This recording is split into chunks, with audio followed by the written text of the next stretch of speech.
Onyulo. Ba. Ukiachana na wife. Anafaa ende na maid ama wende ubaki na maid. Waachana nade. Wawere mar werruok. Were koro wawere maro kwa chakwa da kendo. Wife akona vitu zake hapo nje ya Kenya. Ngama kao dem. Ngama dog maid. Man to tek luore ngini nyaka luore gi maid. Kwani maid chal nade? Maid no mokwongo en nyako koso en dad. Nani utafuta maid kwa nyumba? Si wife. Wewe dali muti. Kwa hivyo wife anafaa ende na maid na watoi. Hapana luore. Luore nani? Wife nyalo dhi gi maid. Ka maid e uti donge. Ka maid tuti. But ka maid nyathi moro ma podo tegno manyado. Otiko setiyo. Tiyo. Tigo. Maid tiyo to ti. Iwinjo. Iwinjo. Okay, kana ni maid ok interested ni. Iwinjo. Onyalo dhi kode. But ka wife yes no kelo we maid but maid ber moinge. Ngano bagare. Bwana.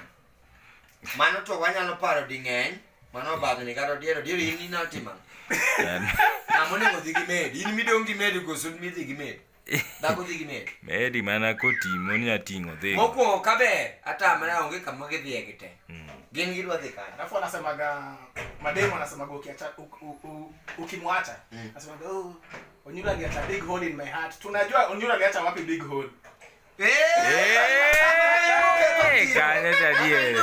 Mano gimadware chia. Holo onge hat.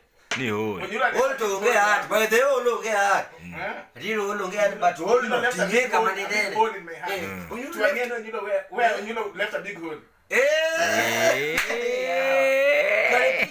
Bwana yuga ningini riakaga. Bwana tukendo kari mo joma tukare kendo witin manade bwana. Ngini ngama die kunu bedi ngama wi duong.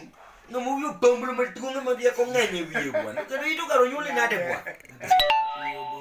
Bas Mana moro. Bwana ni ngadi bwana podi menya. Moro biro ka.